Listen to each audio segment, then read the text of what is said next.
everyone, my name is Dori, and as a self-proclaimed cinephile, I have seen my fair share of movies.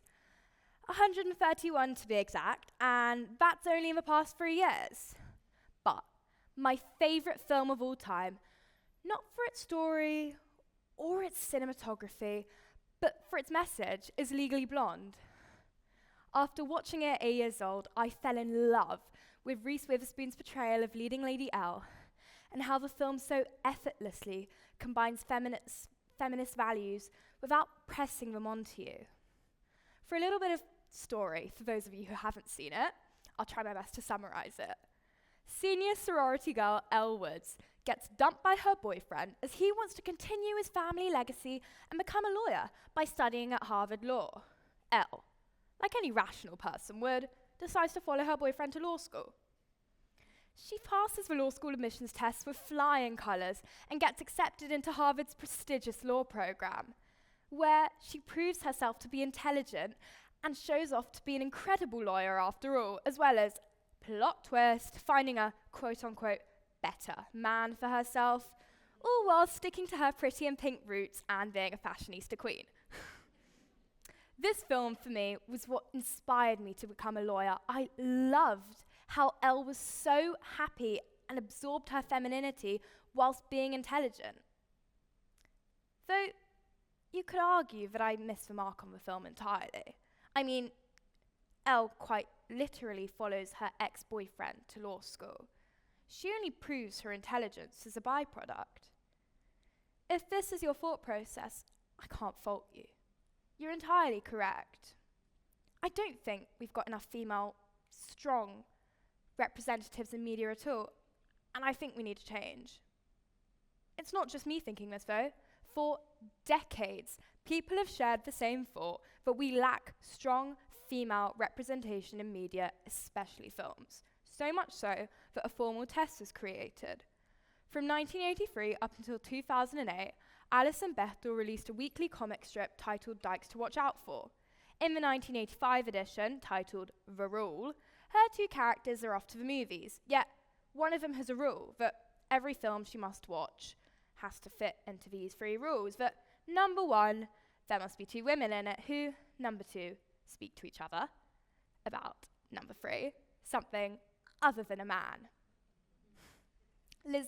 Alison credits the idea of this test to her friend Liz, who helped in brainstorming for the comic, but the idea of a Bechdel test and disparity in feminine representation in media predates cinema. It actually originates from literature. Virginia Woolf, in her 1928 extended essay, A Room of One's Own, states, quite rightly, almost without exception, women in literature are shown in their relationship to men. Women feeling underrepresented, like they're just a vehicle to serve a male-dominated story rather than icons of their own storylines, is definitely not a new concept. But what have we done about it? As Merriam-Webster defines the Bechdel test, it is a set of criteria used as a test to evaluate a work of fiction, such as film, on the basis of its inclusion and representation of female characters. Simple, right? Well, some noteworthy films that don't pass the Bechdel test include Challengers, Oppenheimer, the entire Lord of the Rings saga, Jaws, Monsters University, Aladdin, The Little Mermaid, and Tomb Raider, whose main character is a woman. The range in genre and era of these films is astounding, and to me highlights the necessity we require for strong female representation in media. If the Bechdel test seems a bit wishy-washy to you and you require some cold hard facts, let me tell you a bit about Gina Davis Institute for Media and Gender Equality and some of the research they've done in the recent years. In 2019, a report came out called Rewrite Her Story, in which they surveyed female representation across film over the years, and my statistics all originate from there. In 2018's top 100 grossing films, female characters speak half the amount as male characters. 67% of speaking time is of male characters versus 33% of speech time is of female characters. Furthermore, only 27% of female characters are portrayed as leaders in 2018's top 100 grossing films, versus 67% of male characters.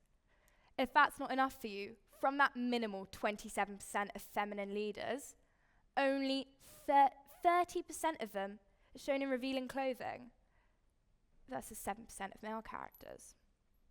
If, unlike what I said before, these cold hard statistics aren't really doing it for you, you want something more passionate, more emotive, this study went on to interview 10,000 girls worldwide, spanning ages of 15 to 25, to discover what media did and how it influenced their ambitions. A quote that really stood out to me came from a 23-year-old Senegalese woman who simply stated that when we see women playing a secondary role, we think it's normal to take on a secondary role in life. I think this speaks volumes for any women sitting in this room. If no one shows us what we can do, how do we know it's possible? I'd like to move on to another area of the film industry that I feel also has a bit of misogyny embedded in it, and that's behind the scenes. If you look at 2018's top 100 grossing films, 2 of them feature a female director.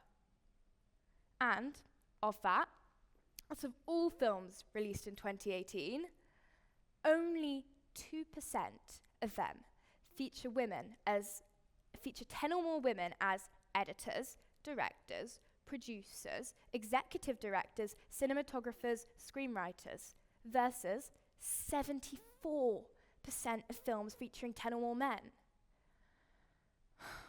Straight out of university, female directors are also offered far less opportunities and given far less significant jobs. Another behind-the-scenes place where I think we struggle a bit with our femininity is through pay gaps. As many of us know, there's a massive gender pay gap worldwide, and this translates straight into Hollywood. Dr. Sophia Sanchez of the Huddersfield University concluded in 2019 that female actresses earn roughly $1.1 million less than their male co-stars. If you're thinking to yourself, I want to know if my favourite films are being snubbed like this, I want to know if my favourite female actresses are being underpaid, I've got the answer for you. In 2014, Sony featured a massive data leak. All of their payments got revealed to the public. Among this, the film American Hustlers and its payment division got revealed. Christian Bale and Bradley Cooper, 2 male actors, were told to receive a 9% cut of the profits for the film, versus Jennifer Lawrence, only receiving 7%, though one could argue that they all had equal roles. So who, if anyone, in Hollywood is getting feminism right? Is there a single director that can incorporate equal pay, good representation, whilst making a plain old good movie? Well, to that, I'd like to tell you a little bit about my favourite director, Greta Gerwig. You may know her from a small little film released in 2023 called Barbie. Ring any bells? Well, Greta, in 2023 releasing Barbie, broke records. This film incorporated what it was like to be a modern day woman, featured an all-star cast, equally paid, featured a soundtrack filled with pop stars, and an engaging story appealing to all audiences. What it also did was become the top grossing film of 2023, Warner Brothers' highest grossing film ever, and in all the history of cinema, the 14th highest grossing film, directed by a woman. Now, I don't think Greta's the only female director out there who does good, I'm sure, and I know that there are plenty of others, but she well and truly hit it big with Barbie. To quote Peruvian filmmaker Melina Leon in her 2019 interview, it is super important to see other women flourish, so they lead us, they encourage us to use our full potential. Watching Greta create a record-breaking film like Barbie that showed off feminism to the world is exactly what we needed.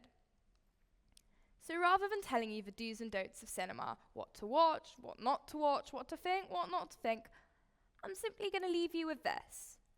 next time you watch a film, look at the women in it. What are they doing? What are they saying? What are they thinking? What are they wearing? And if something doesn't sit right with you, criticize it. Speak out. Make your voice heard. No one's voice is more important than your own. So if you feel there's a disparity in the inclusion, make it known.